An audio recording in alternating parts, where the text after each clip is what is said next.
أهلا فيكم، معكم مايا. وصفتنا لليوم هي حلا الطبقات أو حلا طبقات البسكوت. وصفة كتير طيبة، سهلة وسريعة التحضير، ما بتاخد معنا كتير وقت، وحتحضروا أطيب وألذ حلا. بتمنى الوصفة تعجبكم وتحبوها، ويا ريت كالعادة ما تنسوني من اللايك لحتى يوصل الفيديو لكل الناس. وإذا بعد ما اشتركتوا بالقناة بتمنى تشتركوا وتفعلوا الجرس كرمال يوصلكم الوصفات الجديدة. وخلونا ننتقل لطريقة التحضير.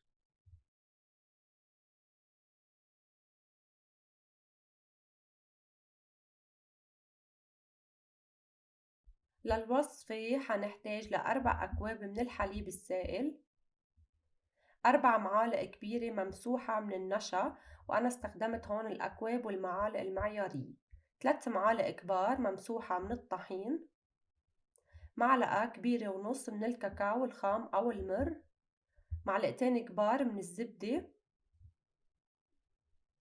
3/4 الكوب من السكر الحبيبات، معلقة صغيرة من النسكافيه على طعمة الكابوتشينو، أو فيكن تستخدموا النسكافيه العادية، وظرف من السكر الفانيلا. بطنجرة بدنا نوضع جميع المكونات يلي ذكرناها ما عدا الزبدة.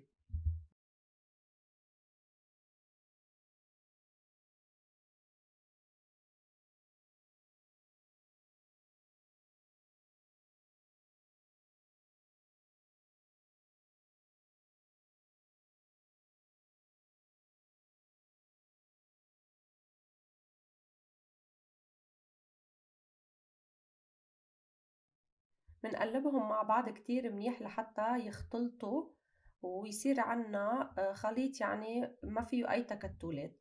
من بعدها مننقل الطنجرة على نار متوسطة، ومنبلش نقلب حوالي من 7 ل10 دقايق لحتى يشتد الخليط.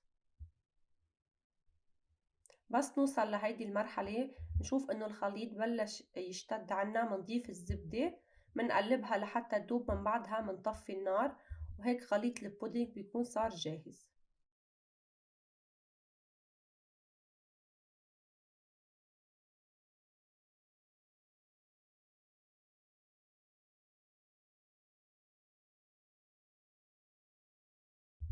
وحنحتاج لبسكوت سادة بنكهة الحليب أو نكهة الكاكاو يلي بتحبوه. بدنا نرصه بالصينية بهيدا الشكل، ونبلش نوزع طبقات البودينج.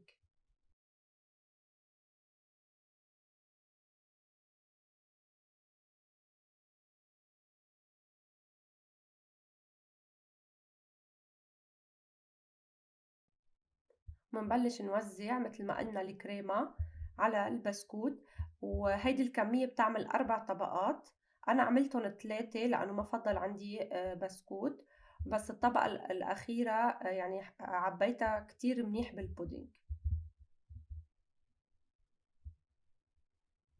أكيد منوزعهم بشكل متساوي على البسكوت بهيدا الشكل، ومنبلش نوزع البسكوت مرة تانية وطبقات البودينج لحتى تخلص كل الكمية المذكورة.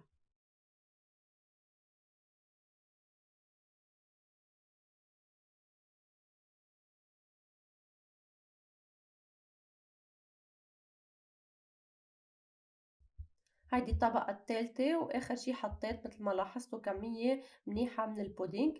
بنتركها تبرد أو تدفى بدرجة حرارة الغرفة، ومن بعدها بندخلها على البراد حوالي نصف ساعة، ومنحضر بعدها الجناش.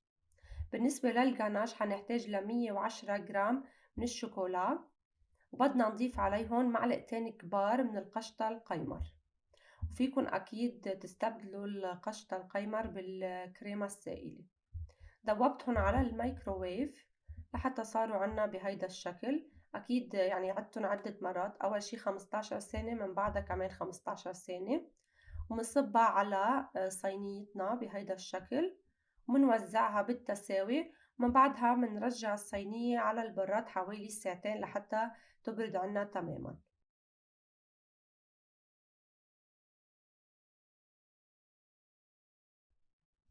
واخر شي زينتها بخطوط من الكراميل اختياري، فيكم تتركوها سادة او تزينوها بجوز الهند اللي بتفضلوه. قطعتها بهيدا الشكل وقدمتها. كتير طيبة، ما فيني خبّركن عن الطعمة، كل اللي داقها قال عنّا إنّا كتير طيبة.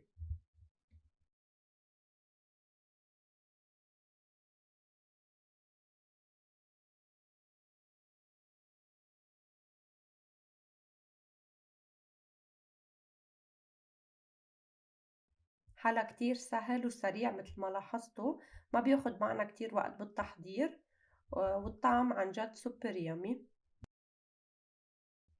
بتمنى وصفة اليوم تكون عجبتكن وحبيتوها، وكالعادة انطروني بوصفات بعد أحلى وأطيب. يلا باي باي.